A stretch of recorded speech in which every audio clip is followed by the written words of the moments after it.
நம்முடைய வாழ்க்கையில் ஒரு விஷயத்தை தொடங்கும் போது நல்லா தொடங்கணும் என்று தான் நம்ம நினைப்போம். நம்ம பார்க்கலாம், நம்ம தெருக்களில், நம்ம வீடுகளில், நம்ம ஊர்களில் சுபகு தொழுதுட்டு அப்படி வெட்டக்கிறங்கினா இந்த அப்ப கடை தேத்தனி கடை எல்லாம் கிராத்தோட ஆரம்பிக்கும். சும்மா கிராத் போயிட்டே இருக்கும், ஆரம்பிக்கிறாங்க.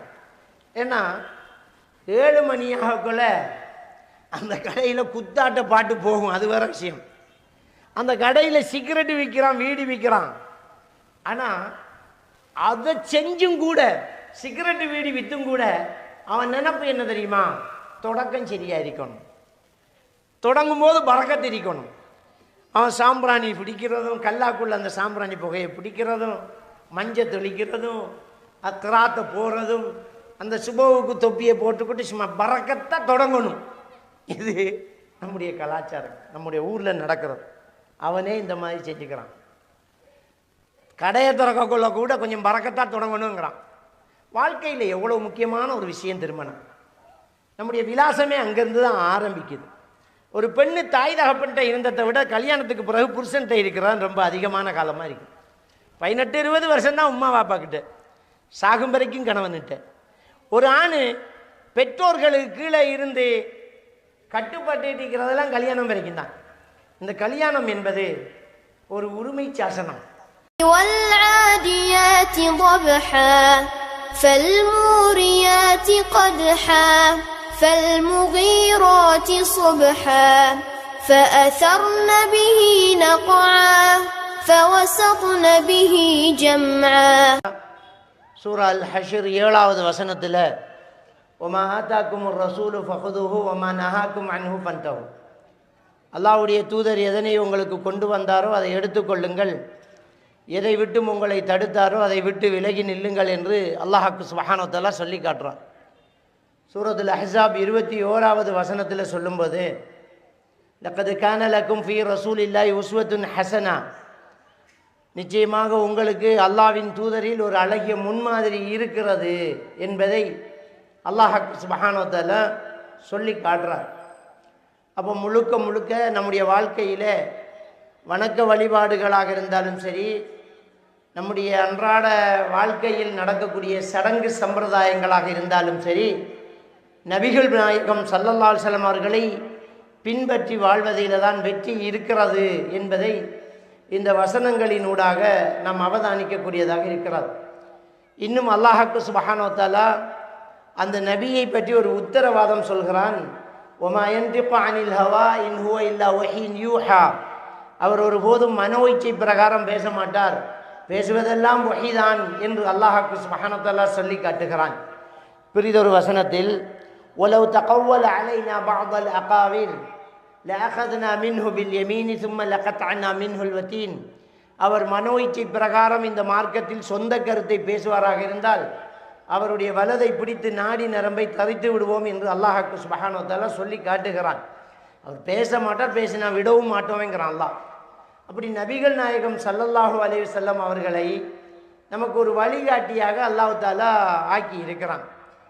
இன்னும் சொல்ல போனால் இந்த அல்லாஹ்வின் தூதர் உலகம் அழியும் காலம் மட்டும் நமக்கு வழிகாட்டினான்.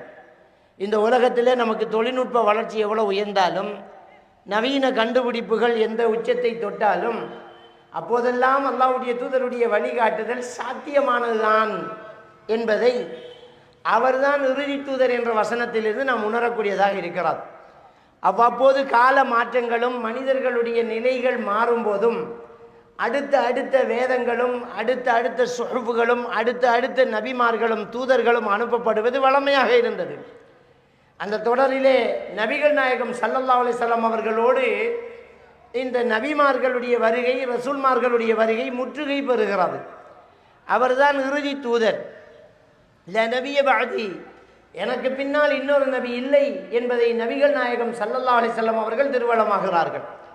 அவ இந்த மார்க்கத்தை எந்த காலத்திலும் எந்த தேசத்திலும் பின்பற்ற முடியும் அப்படிங்கிறதுல மாற்று கருத்து கிடையாது. இப்போ உள்ள கம்ப்யூட்டர் யுகத்தில், இப்போ உள்ள தொழில்நுட்ப வளர்ச்சியில், இப்போ உள்ள மக்களுடைய நடைமுறையில் இதெல்லாமா பின்பற்றி நிற்க முடியும் என்று யாரும் கேட்க முடியாது. ஏன்னா அந்த மார்க்கத்தில் என்ன ஒரு மாற்றம் வந்தாலும் பின்பற்றக்கூடியது இருக்கிறதே. அதை மட்டும் நாங்கள் சரியாக செஞ்சுக்கிட்டே போனாலும் சரி.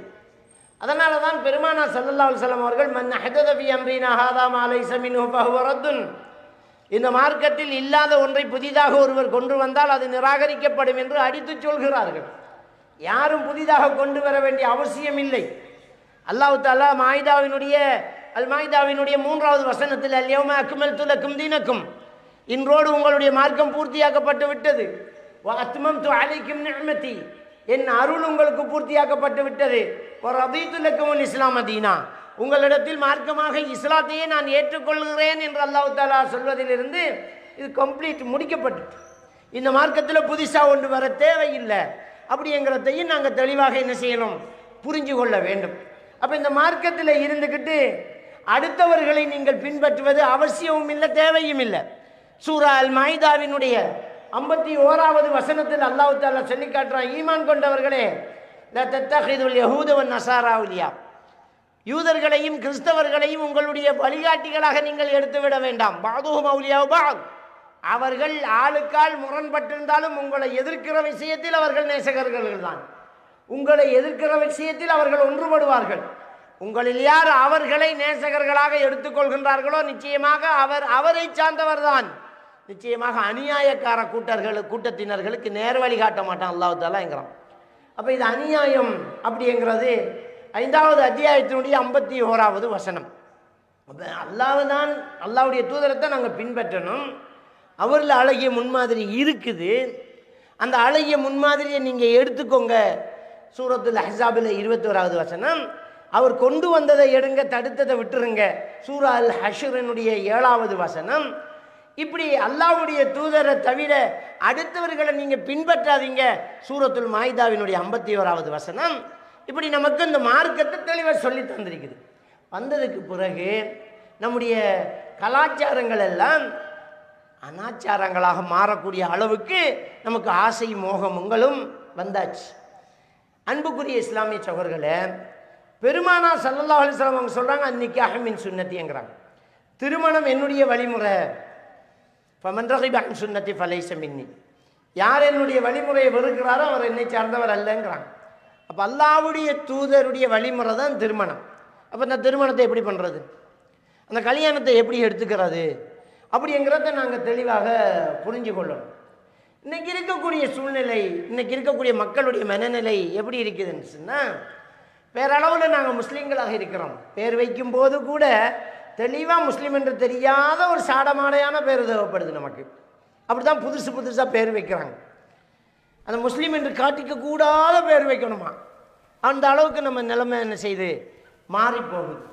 அன்புக்குரிய இஸ்லாமிய சகோதரர்களே, நமக்குன்னு ஒரு கலாச்சாரம் இருக்கும்போது எதுக்கு நமக்கு இன்னொரு அனாச்சாரம், நமக்கு எதுக்கு அடுத்தவன் கலாச்சாரம்? சிந்திச்சு பார்க்கணும். இஸ்லாமிய மார்க்கத்தில் நமக்குன்னு ஒரு கலாச்சாரம் இருக்குது.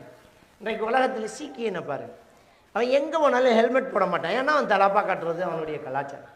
நம்ம விமானத்தில் போகக்குள்ள ஒரு நெயில் கட்டர் கூட கொண்டு போக முடியாது, சின்ன கத்தி, ஒரு நெயில் கட்டர்.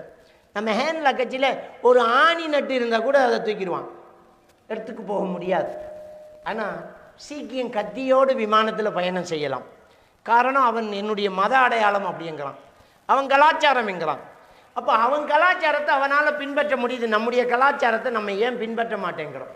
இன்றைக்கு காசாவில் மக்கள் அழிகிறாங்க, யூதன் குண்டு போட்டுக்கிட்டு இருக்கிறான். அப்போ இஸ்ரேல் அடிக்கிறதுனால இந்த காசாவுக்கு எதிராக நம்ம எல்லாம் கோஷம் கொடுக்குறோம். நம்ம எல்லாருமே வாட்ஸ்அப்பில் ஃபேஸ்புக்கில் நம்ம அவனுக்கு எதிராக கண்டனம் தெரிவிச்சுட்டு இருக்கிறோம். அவன் செய்கிறது அநியாயம், துரோகம்ங்கிறோம். குழந்தைங்க மேலே குண்டு போடுறேங்கிறோம். அதே நேரம் அவன் ஸ்டைலில் தலையில் வச்சுட்டு இருக்கிறோம். அவன் பற்றின மாதிரி தான் முடிவெட்டுவோங்கிறோம்.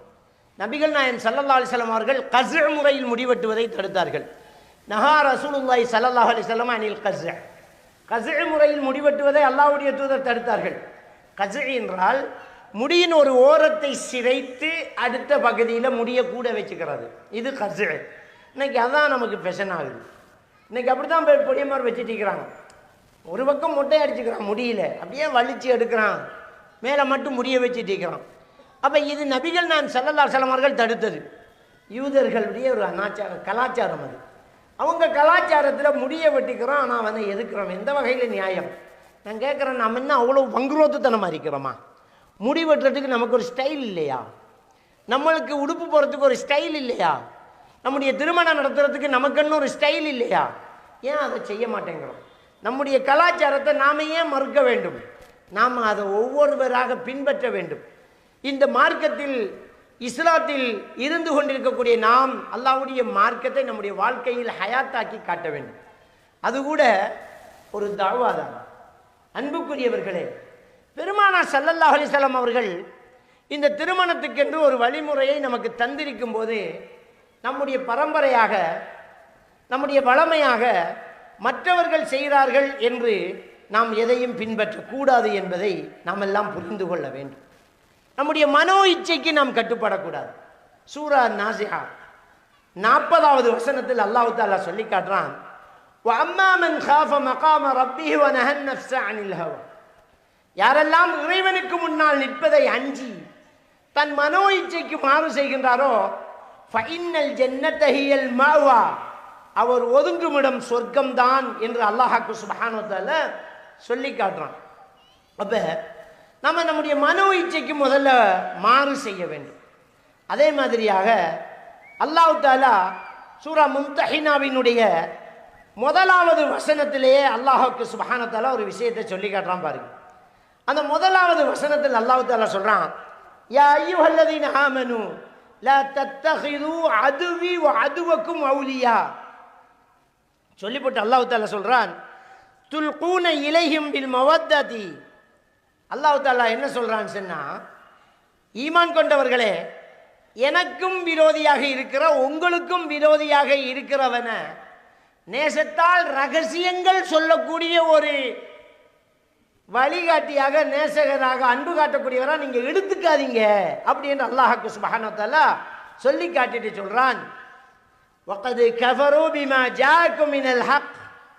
உண்மையிலிருந்து உங்களுக்கு வந்த இந்த வேதத்தை அவர்கள் ஏற்றுக்கொள்ளாதவர்கள், நிராகரித்தவர்கள், ஏன் அவர்களை உங்களுக்கு உற்ற நண்பர்களாக எடுக்கிறீங்க அப்படிங்கிற விஷயத்தை அல்லாஹ் சுப்ஹானஹு வ தஆலா சொல்லி காட்டுறதை நாங்கள் பார்க்கலாம். அன்புக்குரிய இஸ்லாமிய சகோதரர்களே, இது மாதிரி அல்லாஹ் சூரத்து தௌபாவினுடைய 23வது வசனத்தில், யா அய்யுஹல்லதீன ஆமனூ லா தத்தகிது ஆபாக்கும் வ இஹ்வானக்கும் அவுலியா இன் இஸ்தஹப்புல் குஃப்ர அலல் ஈமான். அல்லாஹ் தஆலா சொல்லி காட்டுறான், ஈமான் கொண்டவர்களே, ஈமானுக்கு பகரமாக நிராகரிப்பை நேசிக்கக்கூடியவர் உங்கள் பெற்றோர்களாக இருந்தாலும் சகோதரர்களாக இருந்தாலும் அவர்களை உங்கள் வழிகாட்டியர்களாக எடுத்துக்கொள்ள வேண்டாம் அப்படி என்று அல்லாஹ் சுப்ஹானஹு வ தஆலா சொல்லி காட்டுறார். அப்ப நம்ம யாரை பின்பற்றுறது, நம்முடைய வாழ்க்கையில யாரை எடுத்து நடக்கிறது அப்படி என்று பார்த்தால் அல்லாஹ்வுடைய தூதர் தான். அதான் அல்லாஹ் சூரா அஹ்ஸாப்ல 21வது வசனத்தில் சொல்லி காட்டான், அவர் தான், அவரைத்தான் நாங்கள் பின்பற்ற வேண்டும் அப்படிங்கிறத நாங்கள் தெளிவாக புரிஞ்சு கொள்ள வேண்டும். எப்பவுமே நம்முடைய வாழ்க்கையில் ஒரு விஷயத்தை தொடங்கும் போது நல்லா தொடங்கணும் என்று தான் நம்ம நினைப்போம். நம்ம பார்க்கலாம், நம்ம தெருக்களில், நம்ம வீடுகளில், நம்ம ஊர்களில் சுபஹு தொழுதுட்டு அப்படி வெட்டக்கிறங்கினா இந்த அப்ப கடை, தேத்தனி கடை எல்லாம் கிராத்தோட ஆரம்பிக்கும். சும்மா கிராத் போயிட்டே இருக்கும், ஆரம்பிக்கிறாங்க. ஏன்னா 7 மணியாகக்குள்ள அந்த கடையில் குத்தாட்ட பாட்டு போகும், அது வேற விஷயம். அந்த கடையில் சிகரெட்டு விற்கிறான், வீடு விற்கிறான். ஆனால் அதை செஞ்சும் கூட, சிகரெட்டு வீடு விற்றும் கூட அவன் நினைப்பு என்ன தெரியுமா, தொடக்கம் சரியா இருக்கணும், தொடங்கும் போது பறக்கத்து இருக்கணும். அவன் சாம்பிராணி பிடிக்கிறதும், கல்லாக்குள்ள அந்த சாம்பிராணி புகையை பிடிக்கிறதும், மஞ்சள் தெளிக்கிறதும், அக்ராத்தை போடுறதும், அந்த சுபவுக்கு தொப்பியை போட்டுக்கிட்டு சும்மா பறக்கத்தான் தொடங்கணும். இது நம்முடைய கலாச்சாரம், நம்முடைய ஊரில் நடக்கிறது. அவனே இந்த மாதிரி செஞ்சுக்கிறான். கடையை திறக்கக்குள்ள கூட கொஞ்சம் பறக்கத்தான் தொடங்கணுங்கிறான். வாழ்க்கையில் எவ்வளோ முக்கியமான ஒரு விஷயம் திருமணம். நம்முடைய விலாசமே அங்கேருந்து தான் ஆரம்பிக்குது. ஒரு பெண்ணு தாய் தகப்பன்கிட்ட இருந்ததை விட கல்யாணத்துக்கு பிறகு புருஷன்கிட்ட இருக்கிறான் ரொம்ப அதிகமான காலமாக இருக்குது. 18-20 வருஷம்தான் உமா பாப்பா கிட்ட, சாகும் வரைக்கும் கணவன்கிட்ட. ஒரு ஆண் பெற்றோர்களுக்கு கீழே இருந்து கட்டுப்பட்டு இருக்கிறதெல்லாம் கல்யாணம் வரைக்கும் தான். இந்த கல்யாணம் என்பது ஒரு உரிமை சாசனம், ஒரு விடுதலை சாசனம், ஒரு சமூக அங்கீகாரம் பெற்ற ஒரு அழகான ஒரு ஆளுமையையும் தலைமைத்துவத்தையும் தேர்ந்தெடுக்கக்கூடிய ஒரு விஷயம் இந்த திருமணம். இஸ்லாத்தினுடைய அதிகமான சட்டங்கள் சம்பிரதாயங்கள் எல்லாம் திருமணத்துக்கு பிறகுதான் பிரயோகிக்கப்படுகிறது ஒரு மனிதனில். அப்போ கல்யாணம் என்கிறது எவ்வளோ பெரிய ஒரு முக்கியமான ஒரு பரக்கத்தான ஒரு விடயம். அந்த கல்யாணத்தை கச்சிதமாக அல்லாஹ்வுடைய தூதர் சொன்ன மாதிரி எவ்வளவு அழகாக நடத்தணும். ஆனால் அங்கே தான் ரொம்ப பெரிய ஒரு அனாச்சாரத்தை நடத்திக்கிட்டு இருக்கிறத நாங்கள் பார்க்கலாம். முதல்ல இஸ்லாமிய திருமணம் என்ன அப்படிங்கிறத மக்களுக்கு விளங்கப்படுத்த வேண்டிய ஒரு தேவை இருக்குது. ஏன்னா இல்லாதெல்லாம் பூந்து நல்லது எது கெட்டது என்று பிரித்தறிய முடியாத ஒரு சூழ்நிலை மக்களிடத்தில் ஏற்பட்டுக்குது. இஸ்லாமிய திருமணம் அப்படிங்கும்போது இந்த கல்யாணத்தில் மணமகள் மணமகன், அந்த மணமகன் மணமகளை தேர்ந்தெடுப்பதற்கு அவன் மணமகளினுடைய ஒலிகாரரிடம் தான் அனுமதி கேட்க வேண்டும். அதான் இஸ்லாமிய திருமணம். ஒரு ஆணுக்கு அவன் திருமணம் முடிக்கணும் அப்படி என்றால் அவனுடைய ஒரு மனைவியை தேடுவான். யாராக இருக்கலாம், யாரை திருமணம் முடிக்கலாம், அந்த வீட்டு பிள்ளை நல்லமா இந்த வீட்டு பிள்ளை நல்லமான்னு பார்ப்பான். அவன் விசாரித்ததில் இது நல்லது என்று பட்டால் அந்த பெண்ணிடம் ரோட்டில் வச்சு முடிப்போமான்னு கேட்கறது அயோக்கியத்தனம், மார்க்கம் சொல்லக்கூடிய ஆக கேடுகட்ட கேவலமான ஒரு விடயம். அது அப்படி கேட்கக்கூடாது. அந்த பெண்ணுக்கு ஒரு ஒலிகாரர் இருப்பார், குடும்பம் இருக்கும், அங்கே போய் கேட்கணும். இதுதான் உண்மை. ஒரு மணமகளை ஒரு பெண்ணை பெற்றவங்களுக்கு ஒரு நல்ல மாப்பிள்ளை தேவை அப்படிங்கிற ஒரு சூழ்நிலை வரும்போது அந்த மணமகளுடைய விருப்பத்தை அல்லது அந்த குடும்பத்தினுடைய விருப்பத்தை மணமகன்கிட்ட நேரடியாக கேட்கலாம். அங்கே வாப்பா கிட்ட போக தேவையில்லை, நேரடியாக கேட்டு அந்த ஏன்னா அல்லாஹ் தஆலா திருக்குர்ஆனில் சொல்லி காட்டுறான், அர்-ரிஜாலு கவ்வாமூன அலன் நிஸா, ஆண் என்பவள் பெண்களை நிர்வாகம் செய்யக்கூடியவன் அப்படிங்கிறான். இதான் அந்த முதல் படியே. அப்படி அந்த கல்யாணம் பேசப்படுமாக இருந்தால் அங்கே சூரா அன்-நிசாவினுடைய 4வது 5வது வசனத்தில் சொல்கிற மாதிரி ஆத்து நிசா சதகாத்திஹின்ன நிஹ்லா, பெண்களுக்கு அவர்களுடைய மகர் தொகையை மனமுவர்ந்து கொடுத்து விடுங்கள்ங்கிறான். மகர் தொகை தான் பேசப்படும். அங்கே சீதன பேச்சுக்கு இடம் கிடையாது. மகர் தான் பேசுறது. பெண்ணை பிடிச்சிட்டு பெண்ணுக்கு மாப்பிள்ளையை பிடிச்சிட்டு இப்போ கல்யாணத்தை வச்சுக்கொள்ளணும், மகர் எவ்வளவு தரணும் அப்படின்ட்டு கேட்பாங்க. அந்த மகர் எவ்வளோ வேணுமென்றாலும் இருக்கலாம். நம்முடைய ஊரில் ஆரம்ப காலகட்டத்தில் 101 ரூபாவில் மகர் நின்றுச்சு. அந்த 1 ரூபாய் எதுக்கு வந்ததுன்னு தெரியலை. அநேகமாக வச்ச 100 ரூபா பறக்காமல் இருக்கிறதுக்கு 1 ரூபா வச்சிருக்கலாம். இல்லாட்டி செருப்புக்கு வச்ச விலை மாதிரி எதுக்கு மகருக்கு ஒரு விலை. இந்த 101 ரூபா 1001 ரூபாவாக வந்துச்சு. இப்பெல்லாம் கொஞ்சம் மார்க்கம் பரவ நகைகளை தங்கங்களை மகராக கொடுக்குற அளவுக்கு வந்தாச்சு. உம்ரா செய்கிறது மகராக கொடுக்குற அளவுக்கு வந்தாச்சு. அப்போ மகருக்கு இந்த செருப்புக்கு வச்ச விலை மாதிரி விலை கிடையாது. அந்த மகரை ஒரு பெண் தரப்பு எவ்வளோ வேணுமென்றாலும் கேட்கலாம். என்ன உம்ராவை கூட்டி போகிறத மகரா தாங்க, எனக்கு இவ்வளவு நகை தாங்க, எனக்கு பாதி வளவு தாங்க, இப்படி என்ன வேணுமென்றாலும் மகராக என்ன செய்யலாம், ஒரு பெண்ணு கேட்கலாம். இது பெண்ணுடைய ஒரு உரிமை. பெண்களுக்கு இஸ்லாம் அவ்வளோ உரிமையை கொடுத்திருக்குது. அப்போ இந்த மகர் தொகை பேசப்படுமாக இருந்தால், அந்த மகர் தொகை முடிவு கட்டப்படுமாக இருந்தால், 2 தரப்பும் ஒத்துக்கிட்டாங்க அப்படின்னு சொன்னால் கல்யாணம் நடக்கணும். அந்த கல்யாணம் ஈஜாப் கபூல் அப்படின்னு சொல்கிறது. ஒப்புவித்தல் ஒப்படுத்தல், அதை அக்குது நிக்காஹ்ங்கிற வார்த்தைகளால் நம்ம சொல்கிறோம். நம்ம நாட்டில் ரிஜிஸ்டர் பண்ணுறது, திருமண பதிவாளர் வந்து எழுதி சைமச்சு எடுக்கிறது, இது நாட்டு சட்டம். இஸ்லாமிய சட்டம் அதை பதியும் போது அங்கே நடத்துகிறாங்களே அந்த அக்குது ஈஜாப் கபூல், அதுதான் மார்க்க சட்டம். இந்த ஈஜாப் கபூல் நடத்துறதுக்கு யார் யார் தேவை? 2 சாட்சி தேவை, ஒலிகாரர் தேவை, மாப்பிள்ளை தேவை. பெண்ணு அங்கே வர தேவையில்லை.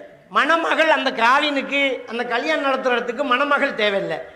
ஏன்னா மணமகள் சார்பாக அவள் வாப்பா வாரா, அல்லது வாப்பா அந்தஸ்தில் இருக்கக்கூடிய அடுத்த ஒரு ஒலிகாரர் வருவார், அவ்வளோதான்.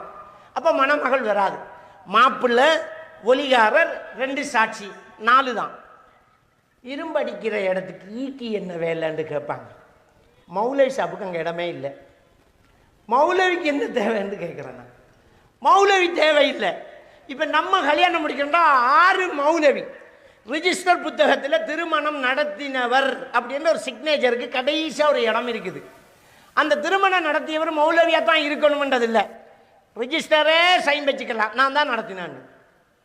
காவின் எழுத வரார் இல்லை, அவரே அவர் வேற போட்டு சைனை வச்சுக்கலாம், நான் தான் நடத்தினான். அப்போ மௌலவி அங்கே தேவையில்லை. 2 சாட்சி, மணமகன், மணமகள், ஒலிகாரர், அவ்வளோதான். இதுதான் அங்கே இருக்கும். அதுக்கு மேலதிகமாக நம்ம சேர்த்துக்கிறதெல்லாம் மேலதிகமான சாட்சியங்கள். குறைந்தபட்சம் 2 சாட்சி, அவ்வளோ பேரும் சாட்சிகள் தான். இதுக்கு ஒரு ஃபங்க்ஷன், இதுக்கு ஒரு பெரிய செலவு, அதெல்லாம் தேவையே இல்லை. அவ்வளோதான் இஸ்லாமிய திருமணம். இந்த கல்யாணம் பிரபல்யமாகிறது அந்த ஒலிமாவில் தான். சரி, இதை பகிரங்கமாக செய்யணும், இருட்டுக்குள்ளேயோ ரகசியமாகவோ செய்யக்கூடிய ஒரு காரியம் இல்லை இது. இந்த ஈஜாப் கபுல் எப்படி நடக்கணும் அப்படி என்றால், ஒலிகாரர் எனது மகளை அல்லது என் தங்கச்சியை அல்லது என்னுடைய சகோதரன் மகளை இல்லாட்டி என் பேத்தியை, ஏன்னா வாப்படாப்பாவும் ஒலிகாரராக வரலாம், இவ்வளவு மகருக்கு உங்களுக்கு நான் திருமணம் முடித்து தாரேன் அப்படி என்று சொல்லுவார். அது ஈஜாப்.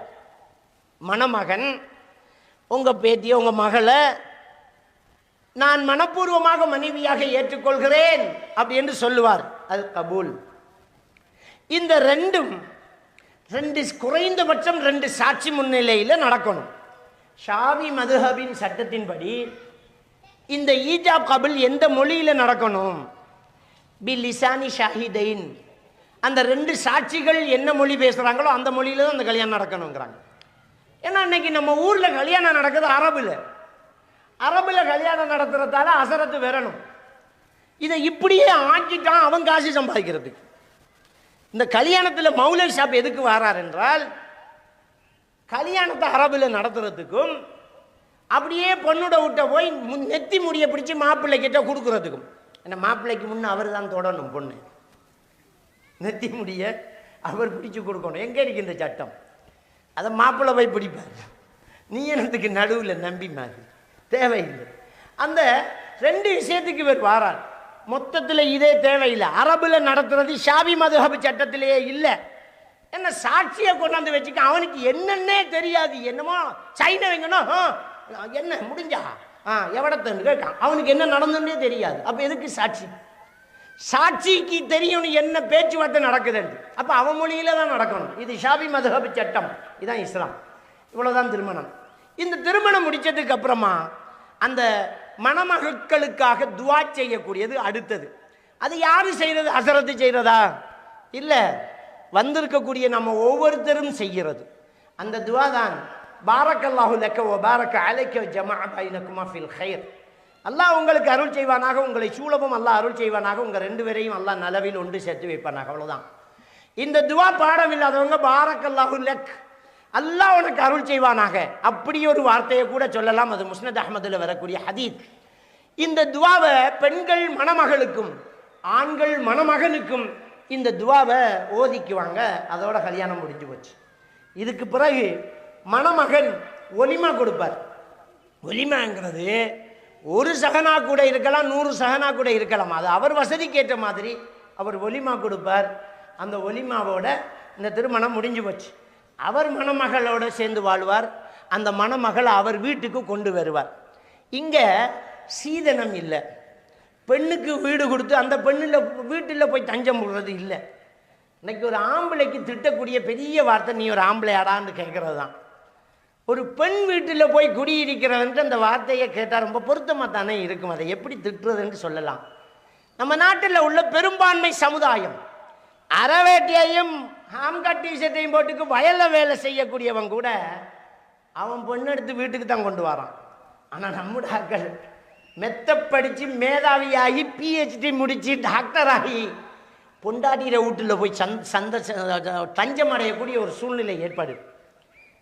சுபகுக்கு பொண்டாட்டியை எழுப்பி பாத்ரூம் போகணும் என்று தலை சொருகிறார் பெரிய படித்தவர். ஏன் கேட்காரண்டா, பாத்ரூம் எங்கே இருக்குன்னு தெரியாது. ஃபலோமி என்று கூட்டிக்கு போவாள். அன்றைக்கு போனவர் தான் பொண்டாட்டிக்கு பின்னால். அப்போ பொண்டாட்டியில் வீட்டில் போய் இருக்கிறது இஸ்லாம் இல்லை. நம்ம ஆட்களுக்கு இதை வழங்கப்படுத்துகிறேன்டா. பாம்பு புத்து ரொம்ப பொருத்தம். ஊருக்குள்ளே நிறைய வீடுகளை இவர் பிஎஸ்சியில், இவர் பிஹெச்டியில், இது மௌலவி சாப்பிட என்று நாம் சில வீடுகளை காட்டுறோம். மௌலைமாரும் அங்கே தான் போய் நிற்கிறாங்க. அது ஆற வீடு, மௌலையில வீடு, டாக்டரை வீடு, சேர வீடு, ஆர்சன். அது அந்த பிள்ளோட வாப்பா கட்டின வீடு. கரையான் கட்டின கூட்டில் தான் பாம்பு முட்டை குடிக்க போய் இறங்கினேன். ஊருக்கு பேர் பாம்பு புத்து. எங்கேயாவது பாம்பு கூடு கட்டுதா? பாம்பு கூடு கட்டினத்தை கண்டிருக்கேலா, கரையான் கூடு கட்டுற பேரு பாம்பு புத்து. அது மாதிரி தான் இன்றைக்கு நிறைய பேர் ஊடு இன்னார இன்னார இன்னாரன்னு சொல்லிட்டு இருக்கோம். இது சீதன கலாச்சாரம். இப்படியான ஒரு கலாச்சாரம் இன்றைக்கு சமுதாயத்தில் தலை விரிச்சு ஆடுது. உலமாக்கள்கிட்ட போய் கேட்டு பாருங்க, சீதனத்துக்கு அரபுல என்னண்டு இல்லை. சீதனத்துக்கு அரபுல தெரியா? 7 வருஷம் 8 வருஷம் படித்த மௌலைக்கு கல்யாணத்துக்கு அரபுல என்ன, திருமணம் நடக்கிற அந்த ஈஜாப் கபுலுக்கு அரபுல என்ன, கொடுக்கக்கூடிய அந்த மணமகன் கொடுக்கக்கூடிய தொகைக்கு அரபு என்ன, பிரிவினைக்கு சொல்லக்கூடிய அதாவது விவாக பிரிவினைக்கு அரபுல என்ன, இந்த கல்யாணம் சம்பந்தப்பட்ட எல்லாத்துக்கும் அரபுல வார்த்தை இருக்குது. சீதனத்துக்கு அரபுல என்னன்னு கேட்டால் தெரியாது. அப்படி ஒரு சொல்லு அரபு லாங்குவேஜில் இல்லை. அரபிக்காரன்ட்ட கேட்டால் கிறுக்குவான், தெரியா, தேடணுமா. ஏன் தேடணும்னு அது இல்லைம்மா, அது இஸ்லாத்தில் இல்லை. இருந்திருந்த அரபுல ஒரு சொல்லாக கூட இருந்திக்கலாம். இன்னைக்கு இருக்கக்கூடிய அரபு உலகத்தில் மக்களிடத்தில் இதை சொல்லி காட்டுறதுக்கு பயன்படுத்தக்கூடிய ஒரு வார்த்தை அக்சுல் மஹர். மகருக்கு எதிரான கொடுப்பனவு. அதில் சொல்லு அக்சுல் மஹர் என்றால் என்ன? மகருக்கு எதிரான கொடுப்பனவு. மணமகளுக்கு மணமகன் கொடுத்தால் மகர், மகனுக்கு மணமகள் கொடுத்தால் சீதனம், அப்படித்தான் சொல்லணும். அல்லது ரஷ்வத்து நிக்கா, திருமண லஞ்சம், அதுதான் இன்னைக்கு அரபுல பயன்படுத்துறாங்க, திருமண லஞ்சம். அப்ப இந்த சீதனம் என்பது வீடா கொடுத்தாலும் வாகனமா கொடுத்தாலும் பூமியா கொடுத்தாலும் அந்த பூமியை ஒரு போகம் செஞ்சுதாரண்டு கொடுத்தாலும் 6 மாத்தையை சோறா கொடுத்தாலும் சீதனம் சீதனம் தான். கல்யாணம் முடிச்சா பெண் தரப்புல செலவு இருக்கக்கூடாது. மணமகளை மணமகன் அவன் வீட்டுக்கு கொண்டு வந்து வாழ வைப்பான். அவன்தான் ஆம்பளை. அவனுக்கு அதுக்கு முடியுமா இருந்தா கல்யாணம் பண்ணுவான். இன்னொரு இடத்துல போய் தண்டாச்சோரா இருந்து கல்யாணம் கிடையாது.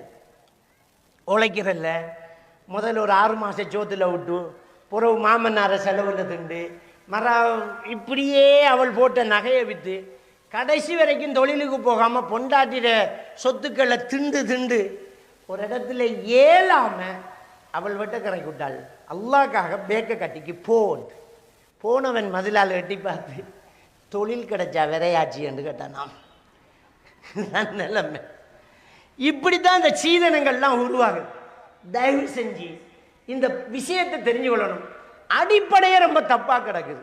இந்த திருமணத்தில் சீதனம் என்கிற ஒரு கலாச்சாரம் உள்ள வந்து இதனால தான் நம்முடைய பெண்கள் வெளிநாட்டுக்கு போறது. இதனால தான் அந்த பெண்ணை பெற்றவன் ஒட்டாண்டி ஆகிறது. ஒரு பெண்ணை பெற்றவன் தன்னுடைய வாழ்க்கையினுடைய சுகங்களை இழக்கிறான். எதுக்கு இன்னைக்கு ஒரு ஆண்மகன் தன் மனைவியை விட்டு வருடக்கணக்காக வெளிநாட்டில் வேலை செய்யறான்? அவனுக்கு ஆசை இல்லையா? ஓடி பிடிச்சி கல்யாணம் பண்ணதே அவளோட நல்லா இருக்கிறதுக்காக.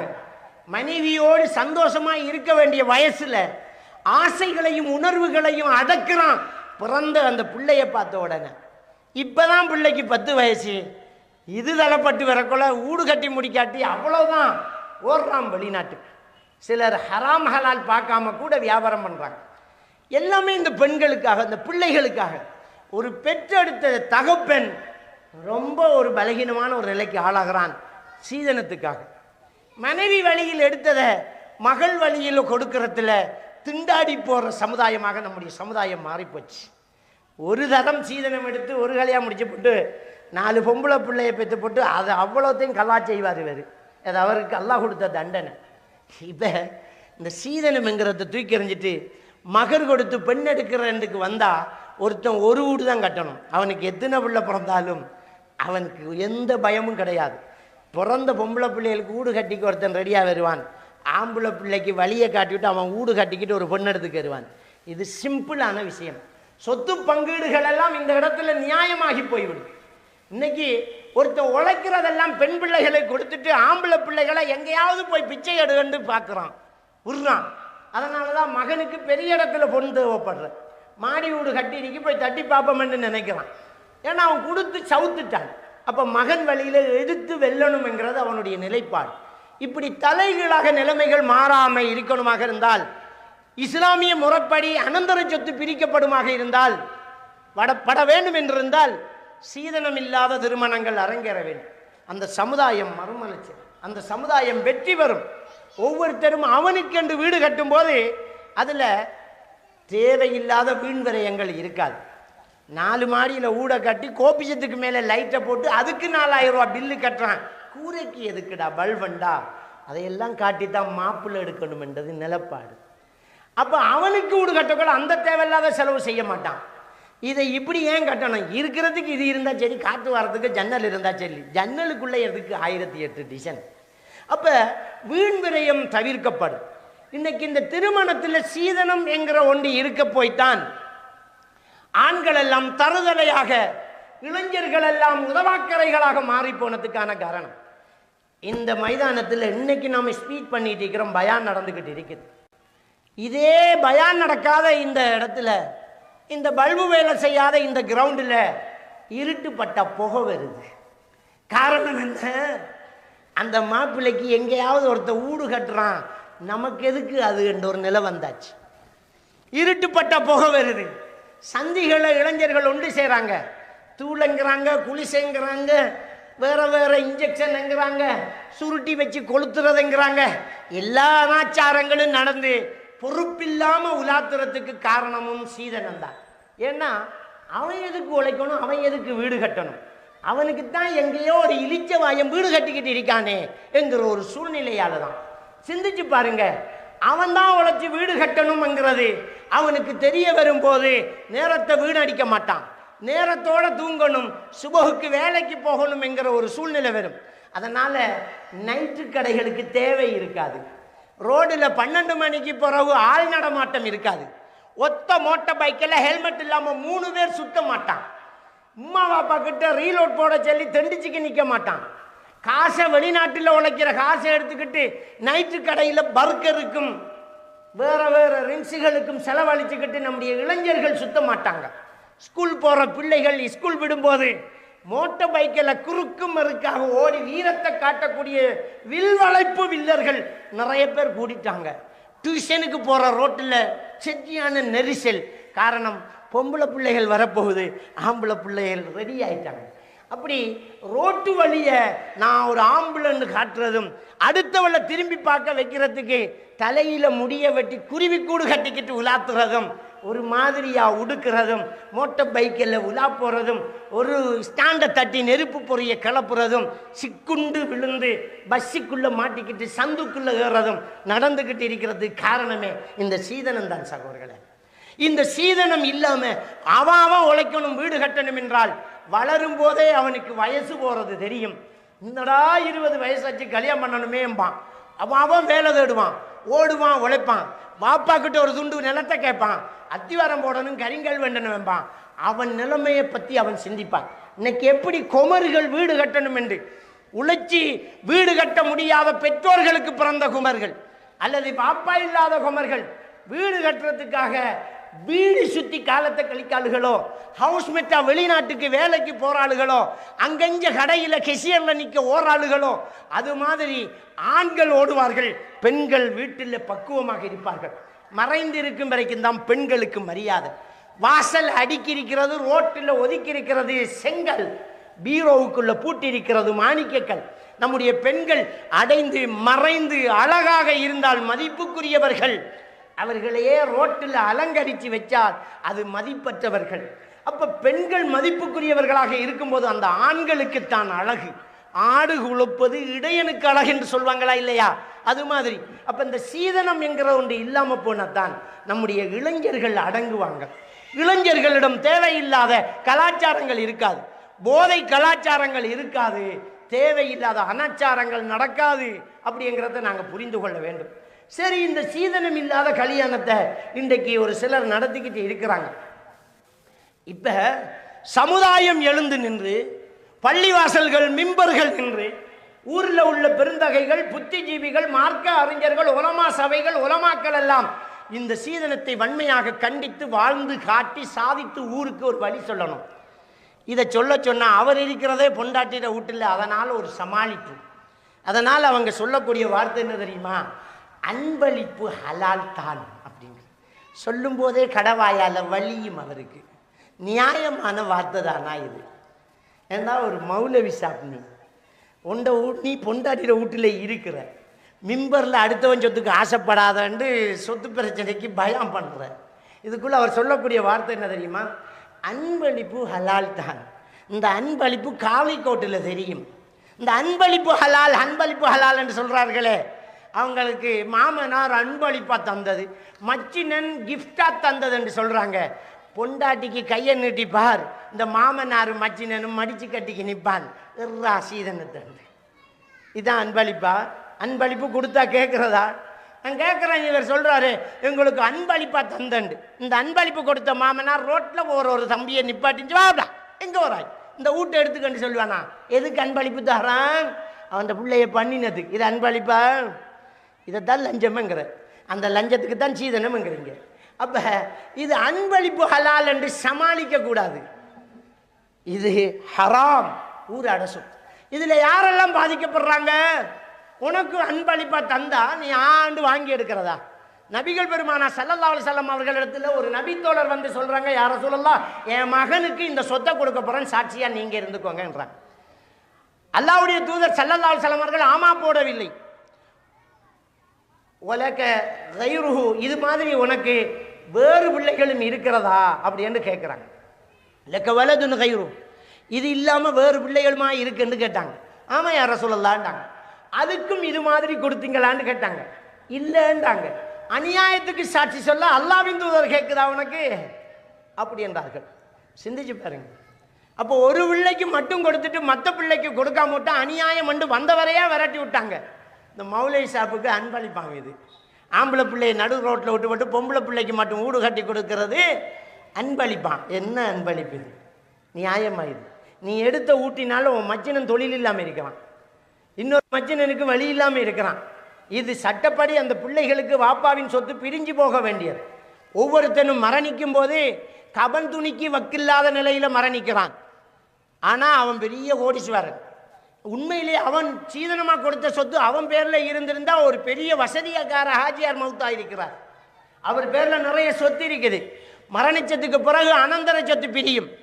இப்போ மரணிக்க கொள்ள அவருக்கு குளிப்பாட்டி துறைக்கிறதுக்கு பழைய சாரம் கூட குறையவா தான் இருக்குது. இதான் நிலைமை, நிறைய பேர நிலைமை. ஸோ இந்த சீதனத்தை எதிர்த்து சீதனத்துக்கு நம்முடைய சமுதாயத்தில் ஒரு விழிப்புணர்ச்சி நடத்த வேண்டிய இன்றைய உலகத்தில் சீதனத்துக்கு வக்காலத்து வாங்குகிற சில அறிஞர்கள் உருவாகிறது தான் ஆச்சரியமான விடயமாக இருக்குது. இதுக்குள்ள வேற அந்த சீதன கல்யாணத்தில் போய் வாழ்த்திட்டு வரக்கூடிய இன்னும் சில பெருந்தகைகள், பள்ளி தலைவர்கள், உலமாக்கள், ஊரில் உள்ள பெரியவர்கள் இந்த சீதனம் எடுக்கிற இந்த கொள்ளை அடிக்கிற கோட்டத்துக்கு அந்த மஜ்லிஸுக்கு போய், உண்மையை அப்படி தானே சொல்லணும், சீதனம் எடுக்கிற கல்யாணம் வந்தால் கொள்ளை அடிக்கிற இடம். அந்த கொள்ளை அடிக்கிற இடத்துல அந்த மாமனார் சிரிச்சுக்கிட்டு இருப்பார். அவருடைய சிரிப்பை பார்த்தாலே தெரியும் இது எடுத்து சிரிக்கிறது. அவ்வளவு கடனோடு அண்டை குந்திக்கார். அவர் அழுவார். எல்லாரும் நினைக்கிற பிள்ளைக்கு கல்யாணம் எப்படி இந்த மனுஷன் குளற, அதை நினைச்சு குளறல்லடா பாவி. இந்த கல்யாணம் முடிக்கிறதுக்கு நான் ஓடின ஓட்டமும் எந்த தலையில் இருக்கிற கடனும் தெரியுமாடான்னு குளறான் அவன். இந்த கொள்ளை அடிக்கிற இடத்துல வாழ்த்து சொல்லவுக்கும் துவா ஓதுறதுக்கும் அவன் அந்த கொள்ளைக்காசில் இன்னொரு காசை பிடிச்சி பீரிசில் வச்சு தர வாழைப்பழத்துக்கும் சம்சாக்கும் கொஞ்சம் பேர் வெக்கம் இல்லையா? அல்லாஹ்வின் தூதர் ஸல்லல்லாஹு அலைஹி வஸல்லம் அவங்க என்ன சொல்கிறாங்கன்னு சொன்னால், மன்ரா மின்குமுல் முன்கர ஃபல்யுகையிரு பியதி, உங்களை யார் பாவத்தை கண்ணால் காண்றாரோ அவர் போய் அதை கையால் தடுக்கட்டும் அப்படிங்கிறாங்க. தடுக்கணும், பிச்சு எறியணும். அதுக்கு முடியவில்லை என்றால் ஃபபிலிசானிஹி, தடுத்து கையால் திருத்த முடியலையா சத்தமாக சொல்லு இது தப்புடான்னு சொல்லு. அதுக்கு முடியவில்லை என்றால் ஃபபி கல்விஹி, அந்த இடத்த விட்டு ஒதுங்கிறேன்றாங்க. ஒதுங்கிடணும். அந்த இடத்துல கலந்து துவா ஒதுக்கிட்டு வரலாமா? அப்போ சீதன கல்யாணத்துக்கு போகக்கூடாது. எடுக்கிற சீதனம் கொடுக்குற ஹலாலான ஒலிமாவான். அப்போ அந்த ஒலிமாவுக்கு போகலாமா? ஒலிமாவை கூப்பிட்டா போகலாமா இல்லையாண்டு மௌலையிட்ட 10 ரூபா கேட்டால் மௌலை என்ன செல்வார்? கட்டாயம் போகணும் பார். மௌலை செல்லிட்டாருன்னு போகிறது. அது கொஞ்சம் முன்னுக்கு மௌலைவி கட்டிக்கணும். சீதன கல்யாணத்து ஒலிமாவா சுண்ணத்தான கல்யாணத்து ஒலிமாவான்னு திரும்ப கேட்டிக்கணும். அப்போ அந்த ஒலிமாக்கும் போகக்கூடாது, அந்த கல்யாணத்துலேயும் பங்கெடுக்கப்படாது. அப்போ இப்படி இந்த சீதன விஷயத்தில் சமுதாயத்தில் ஒரு மறுமலர்ச்சியை கொண்டு வரணும். இந்த அன்பளிப்புங்கிற இந்த பூச்சாண்டி கதையை விட்டுருணும். இதை பொதுமக்கள் தயாரில்லை நம்புறதுக்கு. இந்த பொதுமக்கள் ஏமாந்து போகிறதுக்கு பொதுமக்களுக்கு நல்லா தெரியும். எவன்கிட்ட கேட்டு பாருங்க, மதரசா பக்கம் நிழலுக்கும் மலைக்கும் ஒதுங்காதவன்கிட்ட கூட கேட்டு பாருங்க, சீதனம் ஹராம ஹலால் ஆளுகிட்ட ஆரிஜன் ஹலால் என்று பச்சை ஹராமம்பா. அவ்வளவு பாதிப்புகளும் மன வலிகளும் ஒவ்வொருவருடைய மனசுக்குள்ளும் இருக்கு. இதை போய் சமாளிக்காது வேறு கேவலம் இல்லையா? அன்பளிப்பு ஹலாலாம், அதுக்கு என்ன செய்யற? அது உம்மா விரும்பித்தானே தந்த. உம்மா நஞ்சு குடிப்பேன்டாம், சீதனம் எடுக்காம மகனை நீ கல்யாணம் முடிச்சா நான் நஞ்சு குடிப்பேன். அப்ப குடிங்க வேண்டித்தாரனுங்க மகன். ஏண்டா அல்லாஹ்க்கு மாறு செய்கிற விஷயத்துல அவர் பாப்பா வந்து தடுத்தாலும் கட்டுப்படுறதுக்கு அனுமதி கிடையாது. அதைத்தான் உங்க பெற்றோர்களையும் நீங்க என்ன செய்யக்கூடாது, நீங்க உங்களுக்கு வழிகாட்டியாக எடுத்துக்கொள்ள கூடாது. சூரத்து தௌபா 23வது வசனம் சிந்திச்சு பாருங்க. அப்ப நாங்க நம்முடைய மார்க்கத்தை சரியாக பின்பற்ற வேண்டும், சீதனத்துக்குள்ள நாங்க நுழையக்கூடாது. இது ஒன்று. சரி, இப்ப அடுத்தது என்னன்னா, இந்த திருமணத்துக்குள்ள தேவையில்லாத கலாச்சாரங்கள் அனாச்சாரங்கள். தொடக்கமே சரியில்லைன்னு சொல்லக்கூடிய அளவுக்கு கல்யாணங்கள் நடக்குது. அதுல ஒன்று ஓடி போகக்கூடிய கலாச்சாரம். அது உண்மையிலேயே கல்யாணம் இல்லை, விபச்சாரம். ஸல்லல்லாஹு அலைஹி வஸல்லம் அவங்க சொல்றாங்க, லா நிக்காஹ இல்லா பி வலி, ஒலி இல்லாமல் கல்யாணம் இல்லைங்கிறாங்க. அப்போ ஒலி இல்லாத கல்யாணம் இல்லாட்டி அது விபச்சாரம். இன்னைக்கு ஒரு பெத்தெடுத்த தகப்பனுக்கும் தாய்க்கும் தொந்தரவு செய்து நோவினை செய்து பெற்றோர்களை கொடுமைப்படுத்தக்கூடிய ஒரு காரியம் இருக்குமாக இருந்தால் இந்த ஓடி போகக்கூடிய கலாச்சாரம் தான். அது ஆணாக இருந்தாலும் சரி, பெண்ணாக இருந்தாலும் சரி. ஒரு ஒரு பெண்ணு அவளை கருவில் இருந்து சுமந்து வளர்த்து ஆளாக்கி படிப்பிச்சு அழகு கொடுத்து அறிவு கொடுத்து தெளிவு கொடுத்து பேச்சு கொடுத்து மொழி கொடுத்து இந்த உலகத்தில் நடக்க விட்டு அந்த தாய் தகப்பனுக்கு அவங்க கொடுத்த அறிவை வாங்கி எடுத்து திருப்பி அடிக்கக்கூடிய ஒரு அடிதான் ஓடி போகக்கூடிய கலாச்சாரம். அதுல ஒரு பெற்றோர் செத்து போறான். மற்றதெல்லாம் அடிச்சா திட்டினா தள்ளி விட்டா மன்னிப்பு கேட்டு மாறிக்கலாம். ஆனால் ஒரு பெற்றோருக்கு செய்யக்கூடிய மிகப்பெரிய ஒரு கொடுமை இருக்குமாக இருந்தால் அது ஓடி போய் கல்யாணம் முடிக்கக்கூடிய இந்த பிள்ளைகள் செய்யக்கூடிய இந்த கொடுமை தான். அதனால் அவன் செத்து போகிறான். அவனால் பள்ளி பக்கம் வர முடியலை, ரோட்டில் நிமிர்ந்து நடக்க முடியலை, சில குடும்பத்தில் நடக்கிற பிரச்சனைகளுக்கு தலைமை தாங்க முடியலை, தலை நிமிர்ந்து பேச முடியலை, சிலருக்கு தலை குனிவும் சிலருக்கு ஊரை விட்டு ஒதுங்கி போகிறதும் ஏற்படுது. அவ்வளவு கேவலமாக போகுது இந்த பிள்ளைகள் செய்யக்கூடிய விஷயம். உங்களுக்காக செத்து பொழைச்சி சதுரத்தை சாரா புழிஞ்சி ஓடி உழைச்சி தந்த அந்த பெற்றோர்களுக்கு உதவி செய்யலாட்டியும் உபத்திரம் செய்யாமலாவது இருந்திருக்கலாம் இல்லை? அந்த பெற்றோர்களுக்கு உங்களால் எதுவுமே கொடுக்க முடியாமல் இருந்தாலும் பரவாயில்ல, வேதனையை கொடுக்காம அவமானத்தை கொடுக்காம இருந்திருக்கலாம் இல்லை? அப்போ கல்யாணத்தில் ஆக கேடுகட்ட ஒரு கலாச்சாரம், ஓடி போகக்கூடிய கலாச்சாரம், அது கல்யாணமே கிடையாது, அது மிகப்பெரிய ஒரு அனாச்சாரம்ங்கிறத புரிந்து கொள்ளணும். அது இல்லாமல் பெற்றோர்கள் சேர்ந்து நடத்தக்கூடிய ஒரு கல்யாணம், அந்த கல்யாணத்தில் சில அனாச்சாரங்கள் ஒட்டி போகுது. ஆனால் அந்த கல்யாணத்தை பண்ணுறோமே, இது மார்க்கத்துக்கு உடன்பட்டு இருக்க வேண்டுமே என்று நம்ம சிந்திக்க மாட்டேங்கிறோம். கல்யாணத்துக்கு பொன் பார்க்க போகிறது, முத்தி பார்க்க போகிறது, பொட்டி மாற்ற போகிறது, பூ பொட்டி மாற்றுறது, இது இப்படியே செலவழித்து அவனை ஒட்டாண்டியாக்கி நடுத்தருவுக்கு கொண்டு வர அந்த சூழ்நிலை ஏற்படுது. பொத்தி பொத்தி வளர்த்த பெண்ணை கல்யாண விஷயத்தில் மட்டும் சைவரால் பெருக்கி விடுற பெற்றோர்கள் மாறி போகிறாங்க. அது வரைக்கும் பக்கத்து கடைக்கு விடாமல், மூடினதால துறக்காம, வெட்டைக்கு ஆம்பளைகளுக்குள்ள விடாம பொண்ணை வைத்து வளர்த்து கல்யாணத்தில் திரவுனை சோடிச்சு அவருக்கும் அவரை கூட்டாளிமாருக்கும் அவரை மச்சாமாருக்கும் காட்டி கொடுக்குற அளவுக்கு இந்த பொண்ணை மாற்றிட்டாங்க. இதில் அடையாளம் போகிறதாம். அந்த உலுகியாக்கு மாடு தேவண்டோன்னா பட்டியில் கவுறு போட்டுட்டு போங்கன்னு சொல்கிறாங்க. அப்போ அந்த அடையாளம் போகிற மாதிரி இருந்துச்சு. அது உங்களுக்கு எந்த மாடு, இது 2.5 லட்சம், இது 3 லட்சம், இது 4 லட்சம், அப்போ கயிறை போடுறேன், 2 கயிறை போடுறேன். ஓ, இப்படி தான் அடையாளம் போட்டு வைக்கிறாய்க்கும். இந்த அடையாளம் போகிறதுக்குன்ற ஒரு ஃபங்க்ஷன், அதுக்கு போகிறது. சீதனத்தை பற்றி நான் பேச வரல. பொன் பார்க்க போகிறதுங்கிறது சீதனத்துக்குரியது. உண்மையிலேயே அங்கே பார்க்குறது பொண்ணல்ல, பொண்ணை மாப்பிள்ளை பார்த்து, மாப்பிள்ளைய பொண்ணு பார்த்து, பேச்சுவார்த்தை முடிஞ்சு திட்டம் கட்டினத்துக்கு பிறகு குறுக்கால ஒரு விஷயம், பொன் பார்க்க வாராங்கயாம். அதனத்தை பார்த்து தானடா முடிவு சொன்ன மாதிரி என்னத்தை பொன் பார்க்க வாரது. அது உண்மையிலேயே பொன் பார்க்குற பேரில் பொண்ணுக்குரிய சொத்து பார்க்க போகிற கலாச்சாரம். பொண்ணு பார்க்க போன மதினிக்காரி மாப்பிள்ளோட ராத்தாவும் தங்கச்சும் அப்படியே பாப்பாள். அந்த சீட் அடிச்சிருக்கா, ஃபேன் போட்டிருக்கா, மேலே கொட்டிருக்கா, சுத்து மதில் கட்டிருக்கா, வளவுடைய எல்லை எது இது. பொண்ணு பார்க்க வந்தோடனே டீயை ஊற்றியாச்சு, மாப்பிள்ளோட வாப்பாவை காணலை, எங்கண்ணா அங்கே நிற்கார் பின்னுக்கு புல கடைக்கு, என்னன்றதுக்கு வளவு எத்தனை பாகம் என்று அளந்து பார்க்காராம். இதெல்லாம் இன்றைக்கு நாட்டில் நடக்குது. இத்தனைக்கும் அவர் புலப்பூச்சி பகுந்தாடி மகனுக்கு பொண்ணு பார்க்க போயிருக்கார்.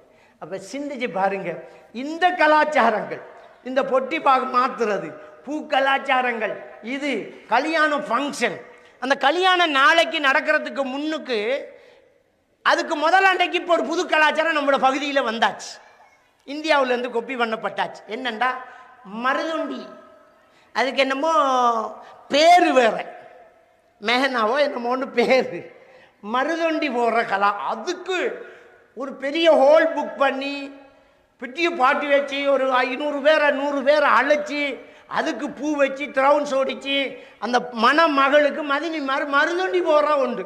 சுப்ஹானல்லாஹ். இதுக்கு இவளை சோடிச்சு அதுக்கு ஃபேஷியல் வேறு. இந்த ஃபேஷியலில் நடக்கக்கூடிய கூத்துக்கள் என்ன தெரியுமா? புருவத்தை வலிக்கிறாங்க, வேற புருவம் எழுதுறாங்க, உதட்டுக்கு மை அடிக்கிறாங்க, அதை தொட்டெடுத்த காருக்கு பெயிண்ட் அடிக்கலாம். இவ்வளவும் செஞ்சு கருப்பை வெள்ளையாக்கி அதுக்கு ஒரு 30-40,000 ரூபா செலவழித்து அந்த பொண்ணை திரௌனில் வச்சு கல்யாணம் நடத்தினா லொஹர் தொழன்னா, அசர் தொழன்னா, மகரி தொழன்னா, எசா தொழன்னா, சுபவு தொழன்னா. ஏன் தொழன்னாண்டா கழுவினா 30,000 ரூபா கரைஞ்சிடு. அல்லாஹ்க்கு மாறு செய்கிறது ஆரம்பத்திலேயே தொடங்கியாச்சு.